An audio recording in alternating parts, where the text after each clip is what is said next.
In the name of Allah, the most beneficent, the most merciful, to all my graceful audience, Assalamu alaikum wa rahmatullahi wa barakatuh. I am Rahmat Empowerment Wala, striving to achieve self-sustainability for me and for the people alike. I am host of this new interview series named Empowering Minds. Us interview series میں ہماری کوشش ہوگی کہ ایسی معزز شخصیات کو مدعو کیا جائے جو نہ صرف اپنی مائنڈ پاور ایکسپلور کر چکے ہوں بلکہ دوسروں کے مائنڈز کو امپاور کرنے کی کوشش کر رہے ہوں یا ایسا جذبہ رکھتے ہوں. So we get to learn by their experiences and get motivated by their passion towards the betterment of the society. اسی سلسلے میں آج کے ہمارے مہمان ہیں عبد الوحید ربانی صاحب. ان کا تعلق قصور شہر سے ہے. یہ پرنسپل ہیں تقوی اسلامی پبلک اسکول کے سوڈیوال سے اور فاؤنڈر ہیں ٹپس اسکولنگ سسٹم کے. تو آئیے آج کی گفتگو شروع کرتے ہیں. السلام علیکم عبد الوحید ربانی صاحب. وعلیکم السلام ورحمۃ اللہ. مزاج گرامی کیسے ہیں آپ کے؟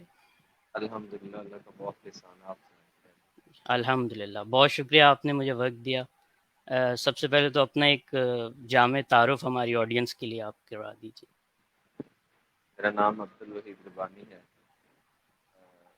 پنجاب کے دور دراز کے علاقے بارڈر ایریا میں قصور ایریا سے میں بلانگ کرتا ہوں اور یہ ٹوٹل ریموٹ ایریا ہے اور اس علاقے میں الحمدللہ ہم ایجوکیشن پہ کام کر رہے ہیں اور اس حوالے سے ہم نے ایک اسکول بنایا ہے تقوی اسلامی پبلک اسکول کے نام سے اور ہم نے ایک نئی چیز بھی لانچ کی ہے ٹپس اسکولنگ سسٹم سے.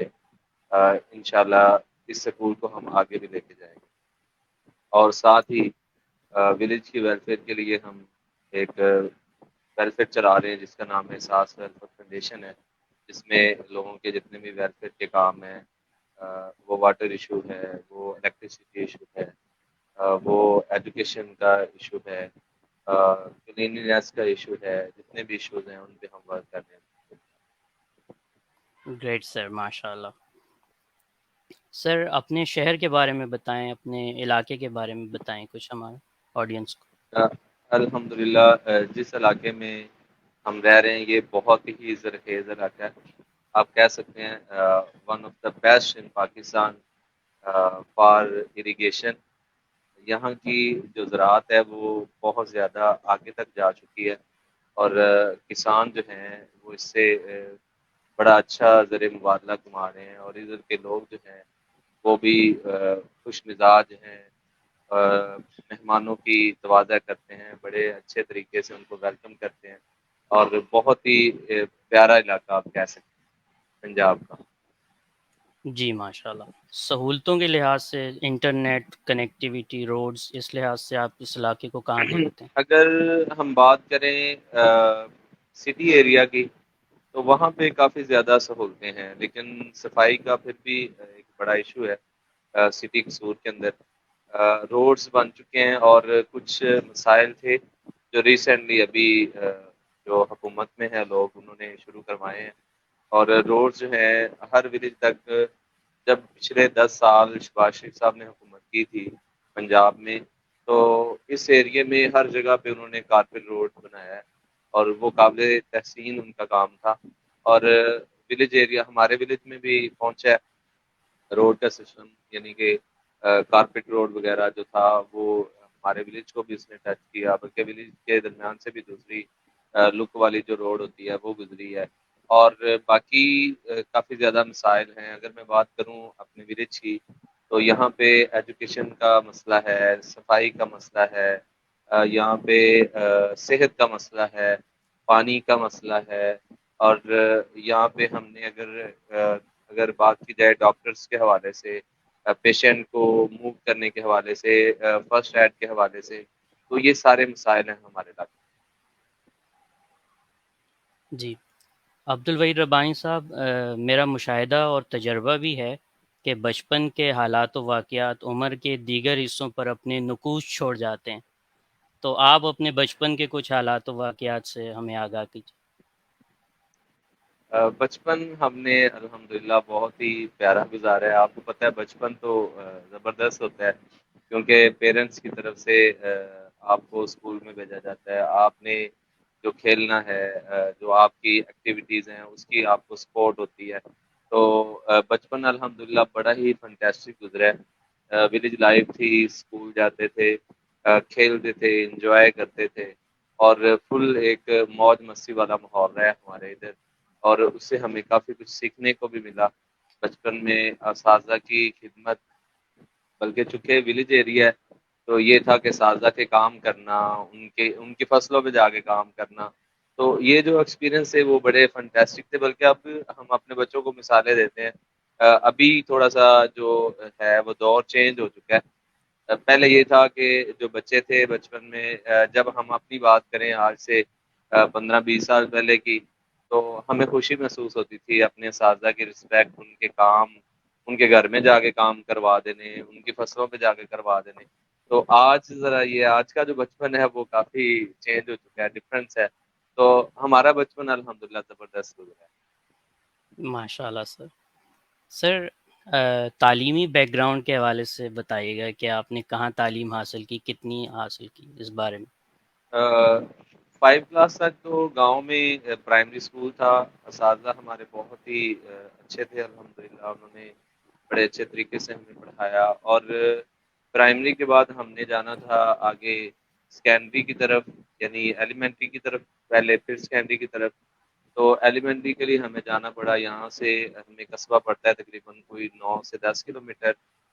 اور پھر وہ ابا جی نے سائیکل لے کے دی, اس سائیکل پہ ہم جاتے تھے. 6 کلاس 7 8 9 10 وہ ہائی اسکول تھا, گورنمنٹ ہائر سیکنڈری اسکول کڑیاں خاص. ڈیلی ہم سائیکل پہ جاتے تھے, ہمیں تقریباً 40 to 50 منٹ کا جو ہے وہ سفر پڑتا تھا سائیکل پہ. کبھی کبھی گھنٹہ بھی لگ جاتا تھا, اور پھر سائیکل پہ ہی واپس آتے تھے. میٹرک تک ہم نے وہاں پہ پڑھا, اور اس کے بعد میٹرک کے بعد ڈیسائیڈ کیا کہ ہم نے ہنر سیکھنا ہے. لائک کسی بھی ایسے کالج میں جانا ہے جہاں پہ آپ کو ہنر سکھایا جائے. تو پھر جی سی ٹی رائیون روڈ کو ہم نے سلیکٹ کیا, وہ ہے رائیون روڈ لاہور. وہاں سے ہم نے شروع کیا سول کا ڈپلوما. 4-5 لوگ تھے ہم ایک ہی ولیج کے, اس لیے میں ہم نے کہہ رہا ہوں تو یہ نہ سمجھیے گا کہ ہم نے میں پتہ نہیں کتنے لوگ ہیں. خیر ہم 4-5 لوگ تھے, میں اکیلے کی بات نہیں کر رہا. تو وہاں پہ ہم نے سول انجینئرنگ کی. سول انجینئرنگ کے بعد وہ 3 سالہ ڈپلوما تھا.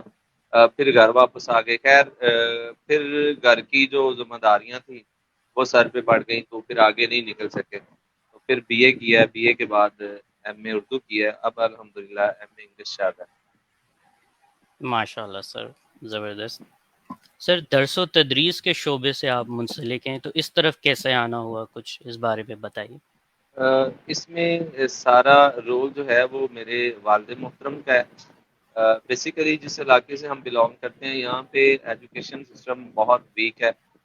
یعنی اس علاقے میں آپ کہہ سکتے ہیں کہ لٹریسی ریٹ بہت زیادہ ہے. یعنی کہ لوگ اپنے بچوں کو پڑھاتے نہیں ہیں, بلکہ بچوں کو اپنی بچیوں کو بھی نہیں پڑھاتے.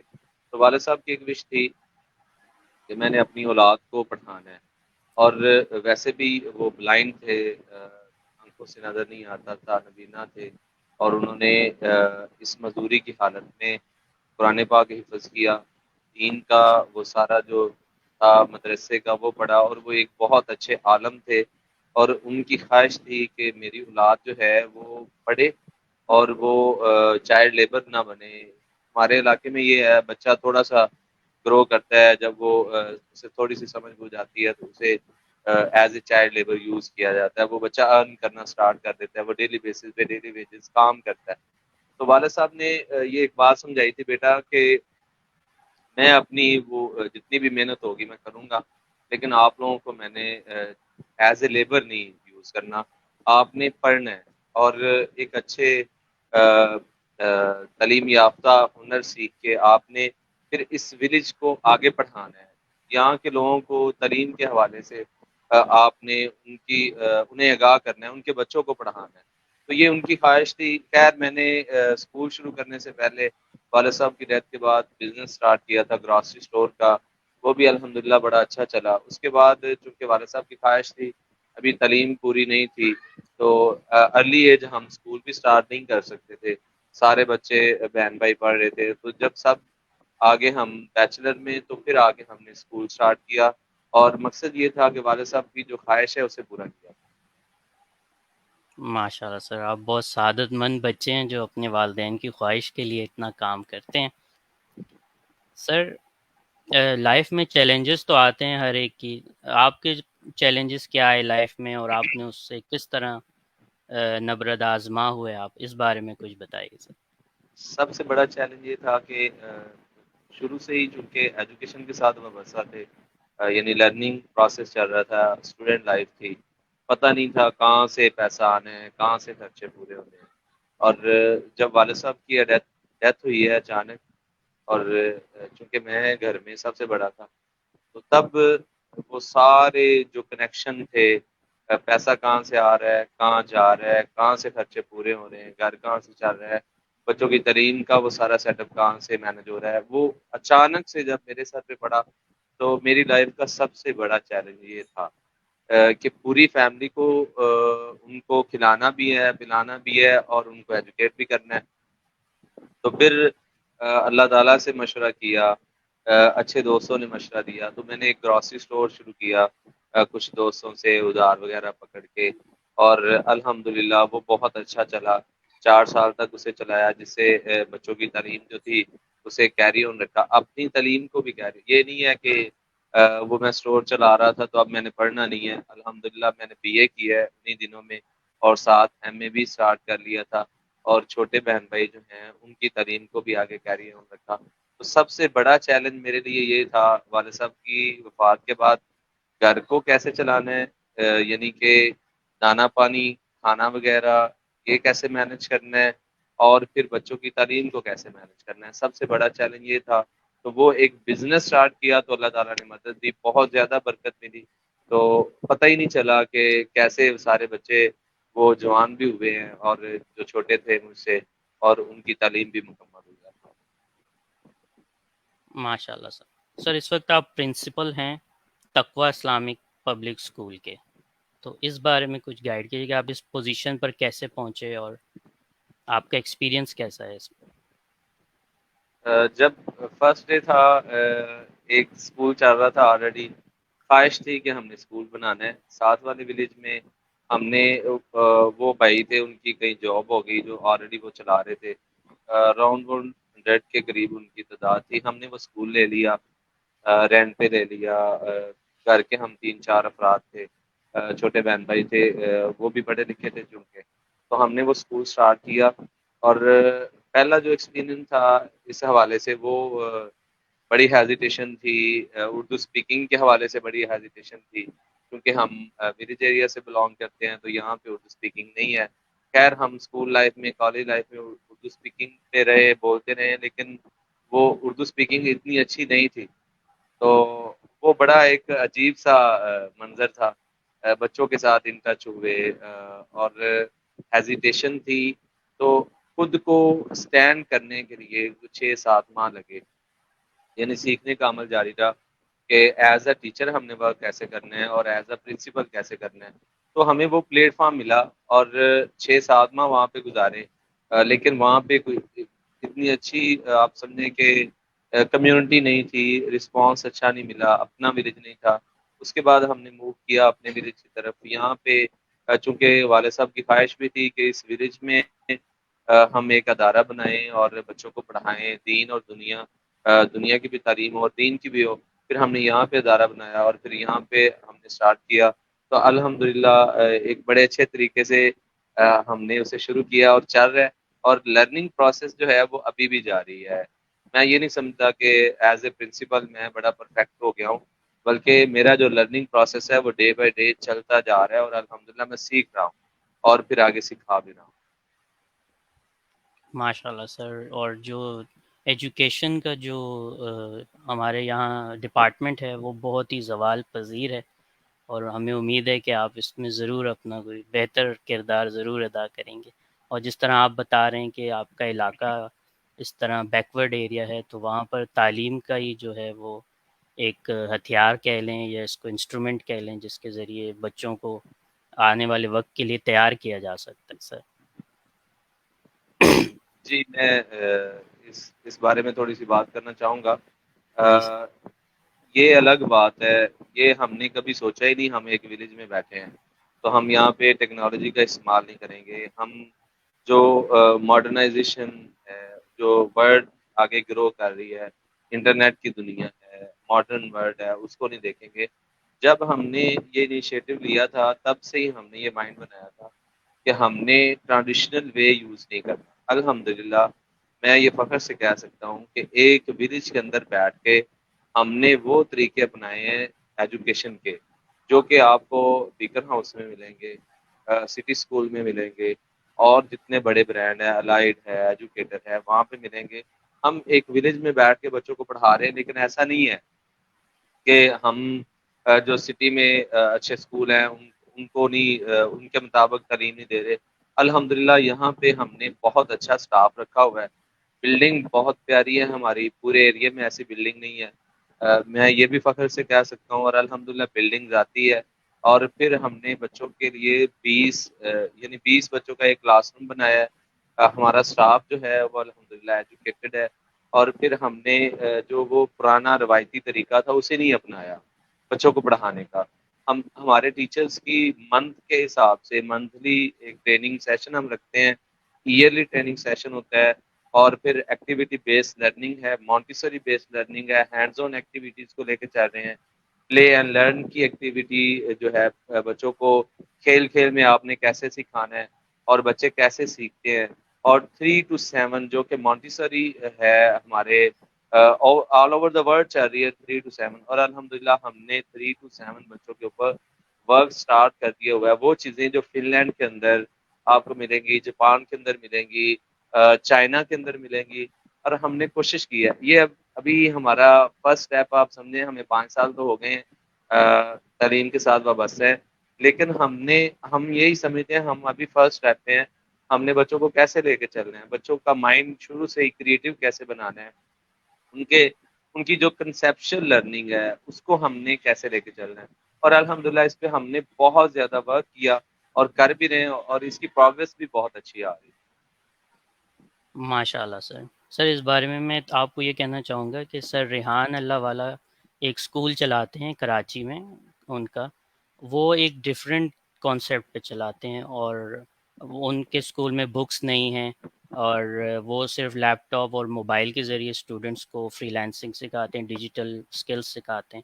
تو اگر آپ ان سے اس بارے میں رابطہ کریں اور ان سے ان کا کریکلم اڈاپٹ کریں اپنے اسکول میں, پورے اسکول میں نہ بھی کر سکیں تو 1-2 پیریڈس کے لیے, جیسے کمپیوٹر کا پیریڈ ہو, تو اس میں اگر آپ اس کریکولم کو اپلائی کریں تو بچوں کے لیے بہت فائدہ مند ہوگا. یہ میری ایک چھوٹی جی سی رائے ہے. جی, میں ان کے ساتھ ان ٹچ ہوں, اور میری کوشش بھی ہے کہ میں ان سے وہ چیزیں لوں جو وہ اڈاپٹ کر رہے ہیں, وہ لے کے چل رہے ہیں. 1 منٹ کائنڈلی. شور.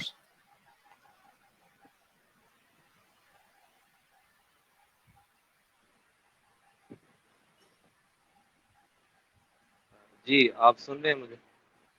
جی جی میں سن رہا ہوں آپ کو. جی, میں کوشش کر رہا ہوں کہ جس طرح سے وہ بچوں کو پڑھا رہے ہیں میں بڑا امپریس ہوا ہوں. بچوں کو شروع سے ہی فری لانسنگ میں وہ لے آئے ہیں. جس ایریا سے میں بلانگ کرتا ہوں ٹوٹلی ہم یہاں پہ وہ والا کریکولم نہیں, A to Z نہیں ہم یہاں پہ اڈاپٹ نہیں کر سکتے. ایسا ہے کہ جیسے آپ نے پیریڈ کا کہا, اگر ایک بچہ ہمارے پاس اسکول میں 5 گھنٹے گزارتا ہے, ایک مثال ہے, تو ہم اس کے وہ 6 گھنٹے کر دیں گے, یا اسے ہم 6.5 یا 7 گھنٹے تک لے جائیں گے. اس کا گھنٹہ 1.5 یا 2 گھنٹے ہم ایسے بنائیں گے جس میں بچہ کمپیوٹر یا لیپ ٹاپ پہ بیٹھے اور وہ جو اس کی سکلز ہیں وہ ان کو بوسٹ کرے.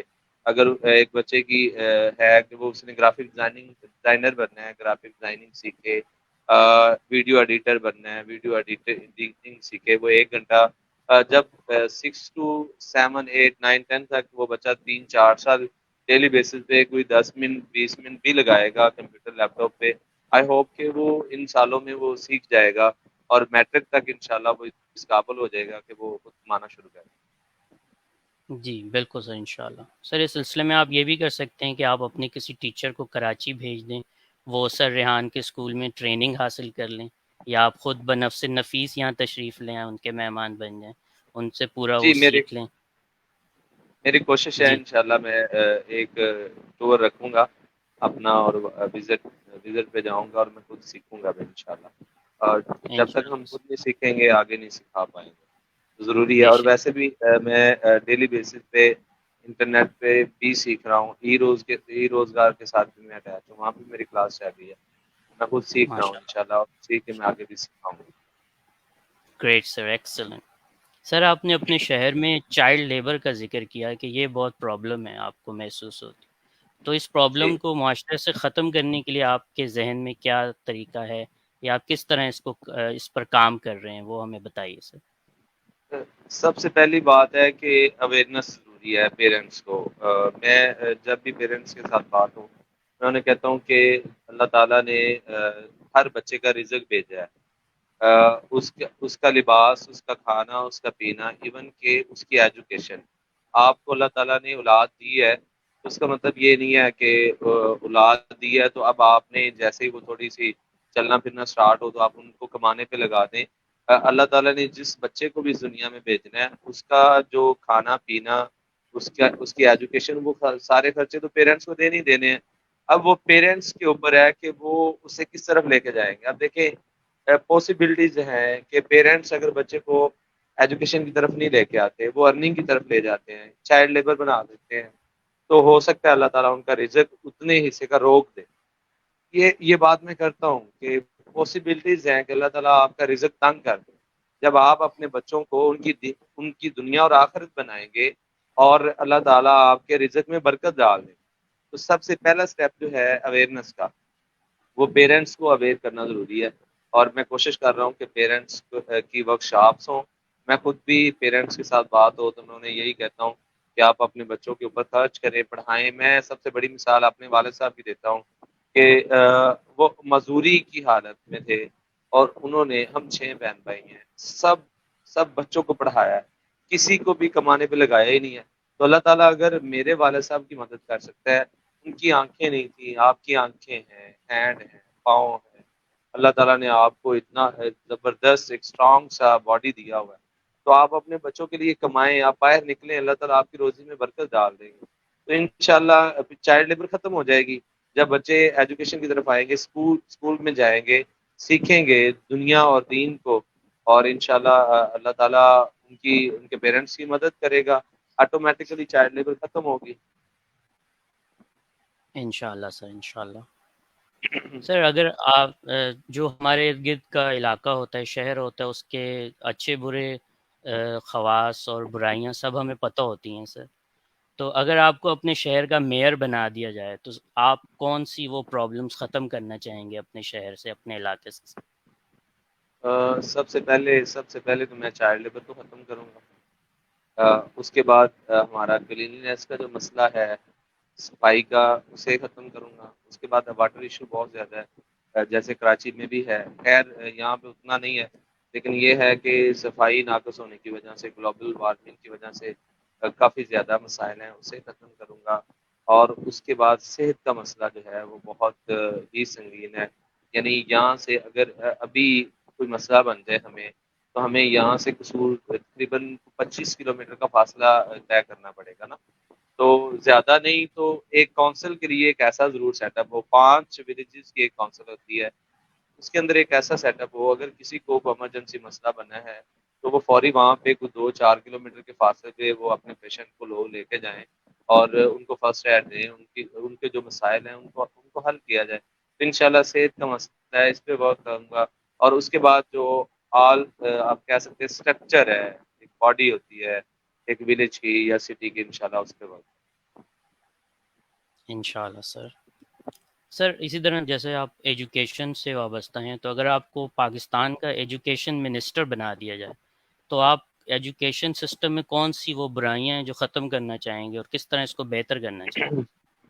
سب سے بڑی برائی ایجوکیشن سسٹم کی میرے خیال میں ہماری حکومت کا بجٹ کو مینج کرنا ہے. آپ دیکھیں حکومت جب بجٹ بناتی ہے، سب سے کم بجٹ آپ کو وہاں پہ ایجوکیشن کا نظر آئے گا.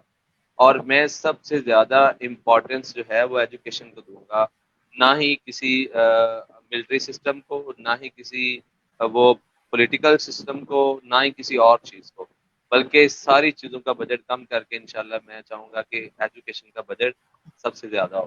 تو جب ایجوکیشن کا بجٹ ہوگا تو ایٹومیٹیکلی ہمارا جو تعلیمی نظام ہے وہ گرو کرے گا، بلڈنگز اچھی ہوں گی، بچوں کے لیے سرکاری اسکول میں سہولیات اچھی ہوں گی، اور اس کے بعد ہم وہ والے ایجوکیشن کے جو رولز ہیں جو فن لینڈ کے اندر ہیں یا پھر جاپان کے اندر ہیں یا پھر چائنا کے اندر ہیں، وہ اڈاپٹ کریں گے تو ایٹومیٹیکلی جو ہمارا ایجوکیشن سسٹم ہے وہ امپروو ہو جائے گا.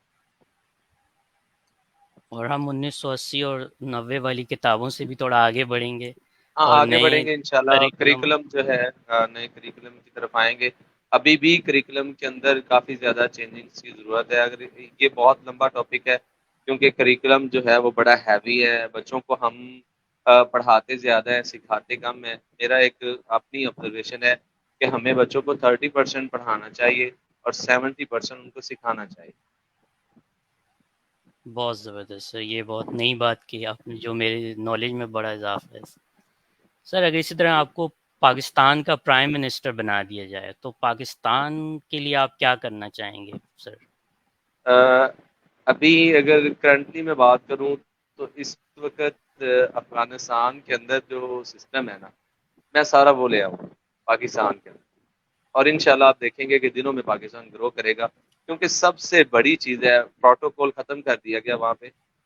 اس کے بعد کرپشن کو ختم کر دیا گیا، موسیقی کے حالات کو ختم کر دیا گیا. ایون کہ آپ اگر چیف منسٹر بھی ہیں یا پھر آپ ملٹری آفیسر ہیں یا پھر آپ ملٹری کے چیف ہیں تو بھی آپ کو پروٹوکول لینے کی اجازت نہیں ہے. تو میرا خیال ہے سب سے زیادہ جو خرچ ہے پاکستان میں وہ پروٹوکول کا ہے. سادگی نہیں ہے. ہم باتوں باتوں میں بس یہ کہتے ہیں کفایت شعری کرنی ہے، سادگی کو لے کے آنا ہے، لیکن ہم عمل نہیں کرتے. تو انشاءاللہ میں سب سے پہلے یہی چیزیں لے کے آؤں گا تو آٹومیٹیکلی باقی ہمارا سارا نظام بہتر ہو جائے گا. تو آپ سمجھتے ہیں کہ یہ پروٹوکولز اور عیاشیاں ختم کرنے سے باقی عیاشیاں نظام ختم ہو جائیں. ان لوگوں کو پتہ ہی نہیں ہے جو مڈل طبقہ ہے یا پھر لوور طبقہ ہے ان کے حالات کیسے ہیں. انہوں نے تو ہر وقت گاڑیوں میں رہنا ہے، اے سی میں رہنا ہے اور پروٹوکول میں رہنا ہے. ان لوگوں کو نہیں پتا، اور ان کے پاس ہر چیز کی ریل پیل ہے. جو مڈل طبقہ ہے یا لوور مڈل ہے یا اس سے بھی نیچے والا طبقہ ہے، ان کے معاملات ان لوگوں کو کب پتہ ہے؟ یہ تو آتے ہیں الیکشن کے دنوں میں لوگوں کو دیکھنے، تب یہ گلے بھی لگا رہے ہوتے ہیں، تب یہ جھک بھی رہے ہوتے ہیں. اور جب 5 سال اگلے جو 5 سال ہیں وہ ان کی گردنوں میں سریا آ جاتا ہے، کسی کی بات سننے کو تیار نہیں ہوتے، چاہے کوئی بھی ہے. بالکل صحیح فرمایا سر آپ. سر لاسٹ میں آپ سوسائٹی کی بہتری کے لیے آپ کا مشن کیا ہے سر؟ آپ کیا کرنا چاہتے ہیں؟ سوسائٹی کی بہتری کے لیے سب سے جو بڑی بات ہے میری نظر میں وہ یہی ہے کہ ہماری جو آنے والی نسل ہے نا، اس کو ہم سنبھال لیں.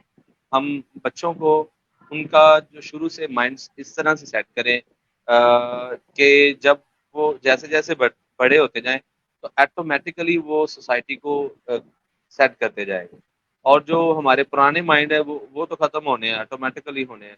تو ایسے لوگ بھی موجود ہیں جو ابھی سوسائٹی کو چینج نہیں ہونے دے. تو ہم آنے والی جو نسل ہے اس کو امپروو کریں گے، سوسائٹی ہماری آٹومیٹکلی امپروو ہوگی. بہت بہت صحیح سر، بہت صحیح، ایکسلنٹ. بہت شکریہ سر، آپ نے اپنا قیمتی وقت مجھے دیا، میں آپ کا بہت مشکور ہوں. میں نے آپ سے بہت کچھ سیکھا اور مجھے یقین ہے کہ میری آڈینس نے بھی آپ سے بہت کچھ سیکھا ہوگا. آپ کا بہت شکریہ سر. بہت بہت شکریہ آپ نے مجھے تھینک انوائٹ یو کیا. Audience for watching this interview. I'll see you the next time. اللہ حافظ.